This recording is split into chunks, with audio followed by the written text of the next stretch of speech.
It was just another dull Tuesday, or so I thought. The week wasn't far enough along to start dreaming about the weekend, but it was far enough that I already felt done with everything. My mind was starting to feel like it was going to implode from the endless monotony of work. I'd been staring at the same spreadsheet for what seemed like hours.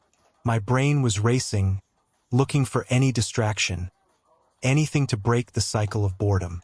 I really need to find a new job, I reminded myself, though I had been telling myself that for years, yet never took the plunge. I always thought I was just being lazy, but deep down, I realized I was afraid of change. What if the next job was even worse?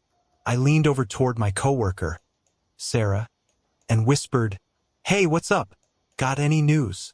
Sarah and I had this unspoken deal where, whenever we hit a wall of boredom, we'd share some weird tidbit or office gossip to keep our minds from shutting down. Last week's highlights included: a baby red panda at the zoo was named Max.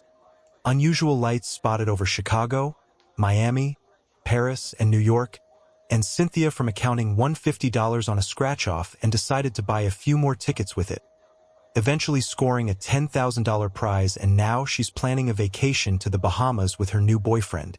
Basically, anything that could spark a little excitement in the otherwise dreary workday. We joke about what other names would have been better for the panda. Sarah liked Buster and Rocky, while I was all for Elliot and Percival. We even shared a little envy over Cynthia's big win, grumbling about how neither of us ever seemed to win anything worth bragging about. Sarah looked at me, grinning. "I've got something juicy. A serial killer just broke out of a maximum security prison," she said in a hushed tone. "No one knows where he is, but they think he's in the area." My heart skipped a beat, but I couldn't help but laugh it off. "You're kidding, right?" Sarah gave a knowing nod. "It's on the news. His name's Victor Steele." "Victor Steele? Come on, you've got to be making that up." I laughed. "When have I ever made up a story, Michael?" She shot back, raising an eyebrow. I rolled my eyes. "You've done it plenty of times, Sarah," I said, smirking. "All right, fine, sometimes I stretch the truth," she admitted. "But this one's real, I swear. Look it up." I turned back to my computer and opened up a search engine, typing in VICT, but before I could hit enter, I felt something weird. The items on my desk started to shake, vibrate, clink together. I gripped my coffee mug to keep it from spilling all over my keyboard. "Earthquake!" someone screamed. A flood of memories from elementary school earthquake drills rushed into my mind, and I instinctively dove under my desk, not thinking twice. Is this what we're supposed to do? I wondered, also recalling something about standing in door frames. The shaking didn't feel like the usual violent rocking. It was more like a low, steady vibration. I held my breath, waiting, hoping it would stop. I found myself praying. Not that I'm particularly religious, but when things get chaotic, I can't help but reach out. It never hurt to ask for help, right? So I muttered, "Please, just let it not be a big earthquake." The shaking continued, almost unnervingly steady. "It's too steady," I thought to myself. Then, there was this strange humming noise, low and almost mechanical. Suddenly, it spiked to a shrill, high-pitched whine. I covered my ears instinctively and screamed, unsure if it was my voice trying to drown out the noise or if I was just plain terrified. In an instant, a blinding white light burst through the windows, swallowing the entire office in its glow. That's the last thing I remember. I woke up, face down on the floor. I pushed myself up, trying to shake off the fog in my head. My body ached like I'd just been tossed around like a rag doll. Slowly, I managed to get to my feet, scanning the room to make sure everyone else was okay. It was then I realized I wasn't in the office anymore. I was in a completely unfamiliar place, a living room I didn't recognize. My heart started racing. The silence around me made every beat sound like thunder. I stumbled to the door, gripped the handle, and yanked. It was locked. A chill ran down my spine. I knew something was terribly wrong, but now I was certain of it. "Get out of here!" my mind screamed. Find a way out. I glanced around the room, searching for an exit. The only way out seemed to be that door, but I spotted a large window across the wall. I ran toward it, hoping to escape that way. The window was covered by a heavy curtain. I tried to yank it aside, but it wouldn't budge.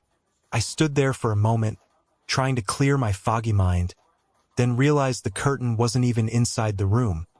It was on the outside of the window. Why would they put a curtain outside? I thought. It didn't make sense. Nothing made sense anymore. I fumbled around the window frame, trying to find a latch, anything that would let me open it. But there was nothing. Get out. Find a way out. My thoughts were frantic now. I scanned the room for anything that could help me break the window. The room was pretty bare. Just a couch, a bed tucked in the corner, a small table with mismatched chairs, and a desk with papers scattered across it. I grabbed one of the chairs and threw it at the window. It bounced off, not even a crack. I tried again. Wham! Nothing. The glass, or whatever it was, didn't even feel like glass. It was plastic or something slippery, coated with something that made it feel unreal. I pounded on it, but it was thick, unmoving. Panic surged through me, and my heart sank. There was no way I was breaking that. I was trapped. Tears sprang to my eyes. I let myself cry for a few minutes, letting the fear wash over me. But then, I took a deep breath and snapped out of it. No, I can't fall apart now. Stay calm. Stay smart, I told myself. Wiping my face, I took a few steadying breaths and shifted into problem-solving mode. Look around, I ordered myself. Something in here has to tell you where you are. I scanned the room once more, trying to focus on the details this time. There weren't many details to speak of, though. Something about this place felt completely wrong. It didn't feel lived in. Felt sterile. Unnaturally simple. I reached out to touch the couch. To my surprise, it wasn't soft at all. It was made of some solid, hard material, like plaster that had been molded into the shape of a couch. I moved toward the desk, and as I got closer, I noticed something equally strange. The computer wasn't a regular computer. It was made from the same plaster-like substance. The papers scattered around it weren't paper either. They were made of some sort of thin metal, and the symbols scribbled on them meant absolutely nothing to me. Everything in this room was foreign, unfathomable. "Hello," I called out. There was no response. "Hello," I shouted louder. "Is anyone there?" I waited, listening intently. Silence. But then a sound. A dull scraping noise.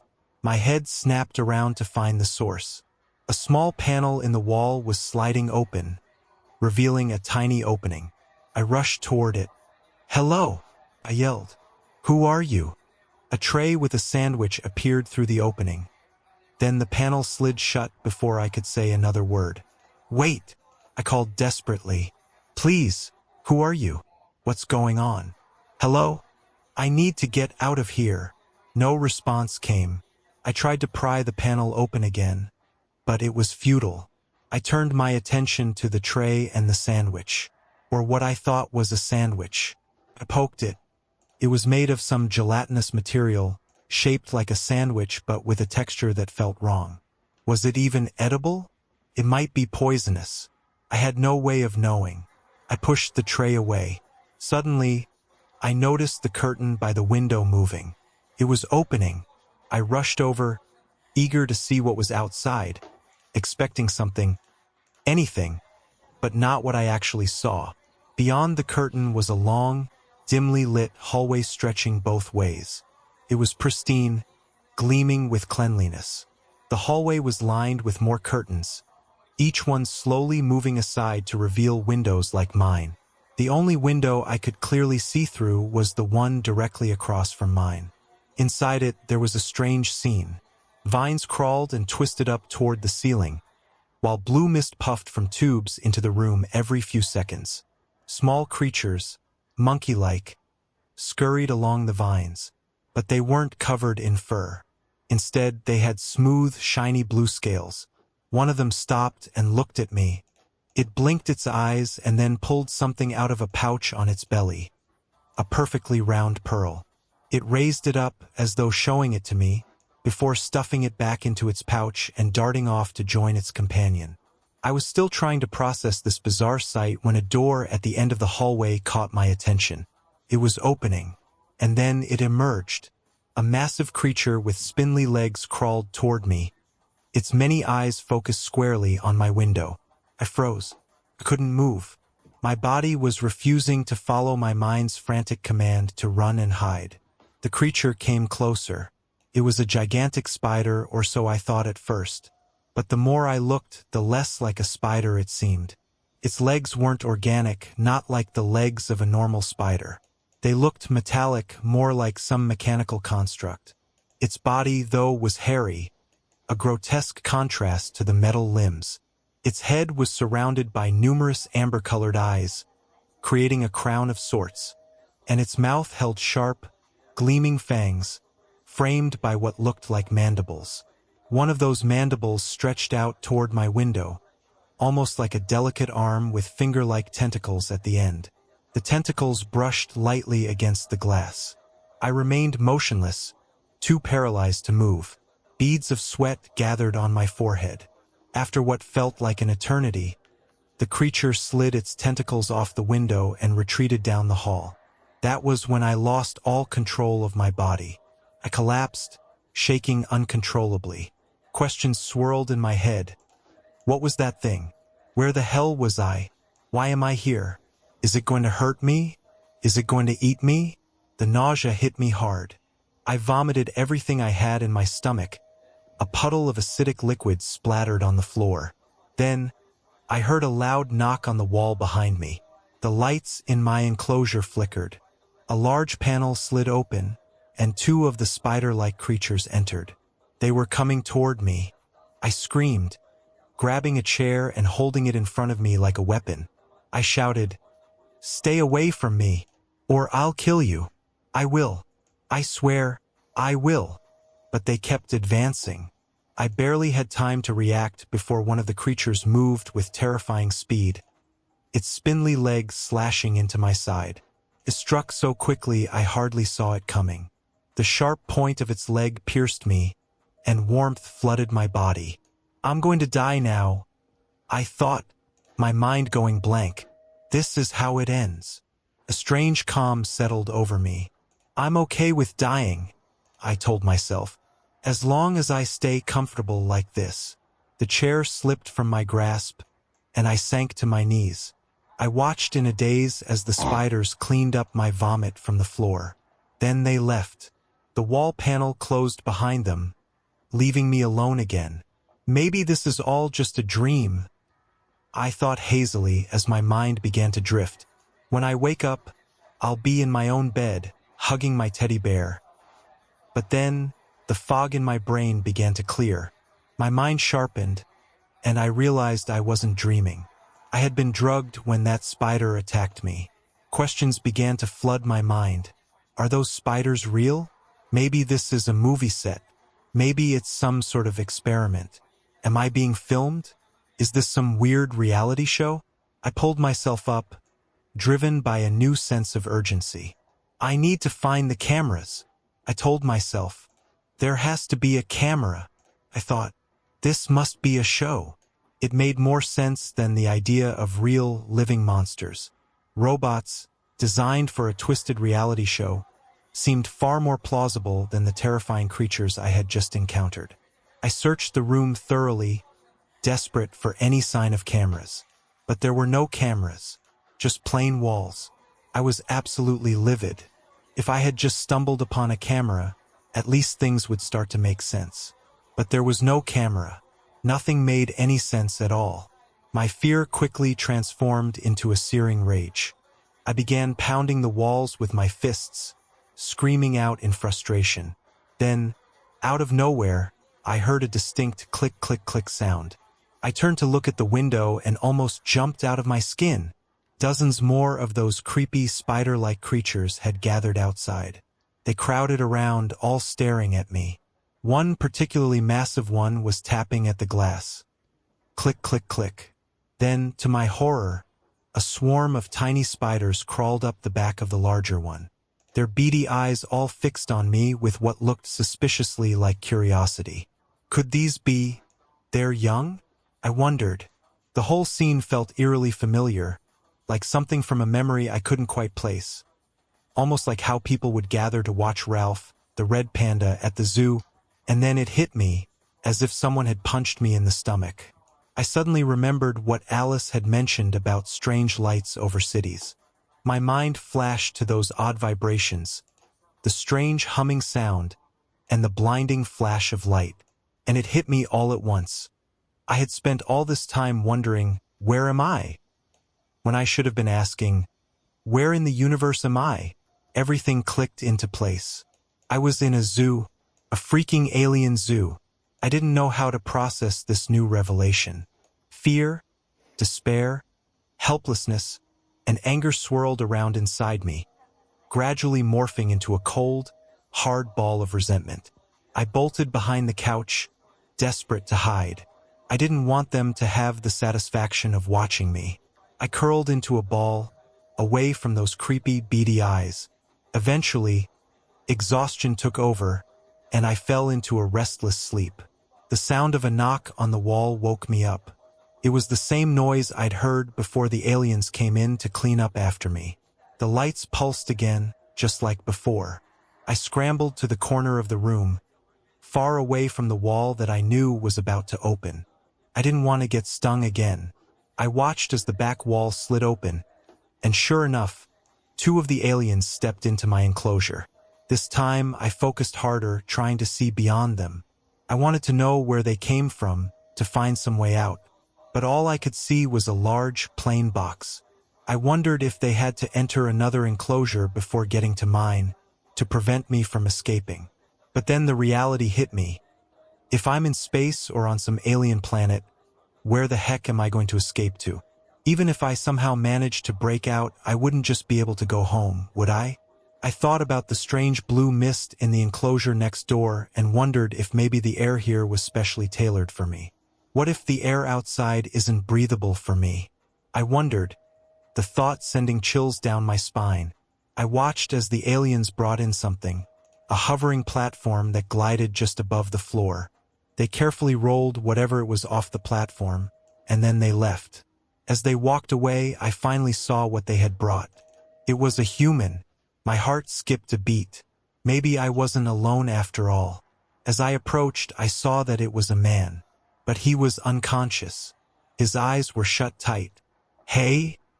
I called out. He didn't respond. I knelt down and checked for signs of life. He was breathing. I remembered waking up in the same confused state earlier. He must be drugged, I thought to myself. I took a closer look at him. He seemed to be in his mid-20s with dark hair and a strong, athletic build. If I were into guys, I'd probably think he was good-looking. I shook his shoulder. Took a minute, but finally his eyes flickered open. "Hey!" I shouted. "Are you okay?" He blinked a few times, his eyes a mix of blue, green, and gray, like a stormy ocean. "Where am I?" he asked, his voice groggy and disoriented. I wasn't sure how to answer. I had just figured it out myself, and honestly, I was too scared to say it out loud. It seemed crazy, and I didn't want to overwhelm him. Let him calm down first, I thought to myself. "Who are you?" he asked, his voice clearer now. "I'm Mark," I replied. "Mark? Hi," he said with a smile, his eyes twinkling. I wondered if the drugs were still messing with his head. He didn't seem nearly as freaked out as I thought he'd be. "What do you remember?" I asked him. "Can you recall anything from before you woke up here?" His smile faded as he tried to focus. "Where am I?" he repeated slowly, sitting up and taking in his surroundings. Then, with a curse, he shouted, "This is a prison, isn't it?" He sprang to his feet and began pacing around the room, feeling the walls. "Wait, do you remember a light?" I asked, trying to piece things together. "A light?" He looked confused but continued scanning the enclosure. The window curtain was drawn, so he couldn't see what was beyond. He was still searching the walls for anything useful. He pressed a button I hadn't even noticed, and a wide-rimmed bucket popped out of the wall. "Guess that's the toilet," he muttered as he poked it, then shoved it back into the wall with a sigh of frustration. I felt embarrassed. He'd been here less than I had, and already he seemed to know more about the place than I did. "But if this is a prison," he said, narrowing his eyes at me, "why are you in here too?" He took a step toward me, locking eyes with me. I instinctively backed up until my back hit the corner of the room. "You're not in uniform," he said coldly. "So, you're not a guard, are you?" I shook my head. "I think we're in a zoo," I blurted out. "An alien zoo. In space." If he thought I was insane, he didn't show it. His face didn't flinch. He just stared at me, his eyes calculating. "Do you remember the news stories?" I asked. "About the strange lights in the sky?" "I don't follow the news," he replied. "Okay, well," I started rambling. "There were these weird lights all over the world, Vancouver, Ouagadougou. Didn't think much of them until I was taken. I think we've been taken. Taken by aliens. Before I woke up here, I felt vibrations, heard a strange hum, and saw a flash of light. Do you remember something like that?" "I swear I'm not crazy. I've seen the aliens.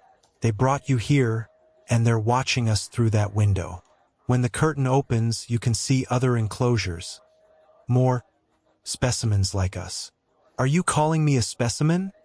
he asked, his tone sharp. No, I mean we're part of their exhibit," I said quickly. "You'll get it once you see them for yourself. I know it sounds insane, but please, just trust me." I watched him take in my words, his face growing more serious as he looked around. It was like something clicked in his head. "The lights," he said softly. "Yeah, I remember them. I was in the woods, saw some lights in the sky, thought they were drones. But one of them got closer. It wasn't a drone. It was massive. It hovered right above me, and I remember hearing this awful noise. Then the light. After that, I remember waking up here." "So, you believe me?" I asked, feeling a surge of hope. He glanced back at me, his eyes glimmering once again, that same charismatic smile spreading across his face. "Clara, I'm really good at reading people," he said with a confident tone. "And I can tell you're an honest person. I know you wouldn't lie to me." He reached for my hand and squeezed it gently. "Yes," he said, a hint of sincerity in his voice. "I believe you." A smile crept onto my face.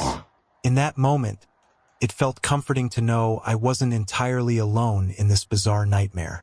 "What's your name?" I asked, hoping to learn more about him. He hesitated briefly before replying, "You can call me Patrick." "Nice to meet you, Patrick," I said. "I'm sorry this is happening to you too." "One bed," he suddenly said. "What?" I asked, feeling confused. "There's only one bed," he said, gesturing toward the bed by the side of the room. "You think they want us to, be a couple?" "What?" "No," I said, instinctively moving away. "There's a couch too. I can sleep there, it's fine." "You can sleep wherever you'd like, darling," he replied with another one of those twinkling smiles. I felt an uncomfortable sensation deep in my stomach.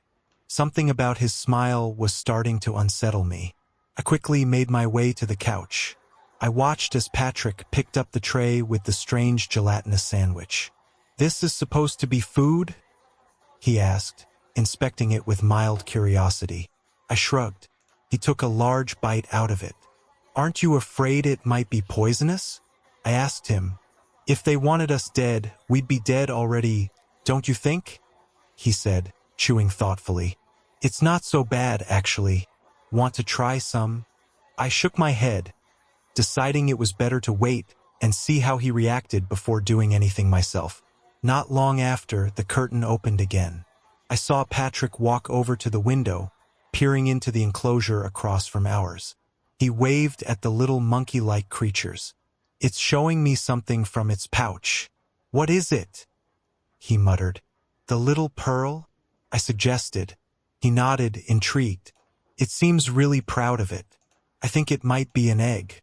Whoa! He glanced down the hall. When you said aliens, I was picturing little gray men, he added, his expression one of awe rather than fear. He was fixated on the creatures, watching as a pair of the spider-like beings approached our window. One extended its mandible toward the glass. Patrick instinctively reached out, his hand meeting the glass with the creature's. And then he laughed. This is incredible, he exclaimed. I mean, if I have to be kept in a cage, at least it's an interesting one. And it doesn't hurt that I've got a pretty girl with me for company. He shot me another one of those knowing smiles. I should tell you, I said, deciding to be blunt. I'm not interested in guys. Never have been. The lives we lived before, he said with a thoughtful gaze, don't matter. This here right now is all that matters. Our entire world exists within these walls now. What are you trying to say? I asked, my voice sharp. That I think you'll come around, he said with an unsettling confidence. I think you'll learn to like me. The words made my skin crawl, but before I could respond, he turned his attention back to the window. Oh, come on, you've got to see this, he said, excitement filling his voice. The egg! It's hatching. I saw the spiders retreat from the window and decided to go take a look. As I approached, I saw the spiders now watching the little monkey creatures. The two monkeys were holding the pearl, which was now cracking open. It was definitely an egg. Inside, a tiny baby monkey was emerging.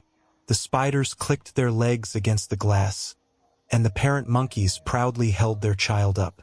I bet they want us to have kids too, Patrick said with a grin, glancing at me. That won't be happening, I told him firmly. I think you should pick a new name, he said casually. Why would I do that? I asked, a bit taken aback. I think it'll be easier for you to adjust to this new reality if you let go of your old life, he explained, almost soothingly. Then it hit me, the hesitation he had shown when I asked for his name earlier. Is your name really Patrick? I asked, my suspicion rising. Yes, he said, flashing a smile. It is now. What was your name before? I pressed. He simply shrugged. I told you, before doesn't matter. It matters to me, I said, my voice shaking. He just smiled at me before walking away. I watched as he picked up random items around the room, inspecting them one by one.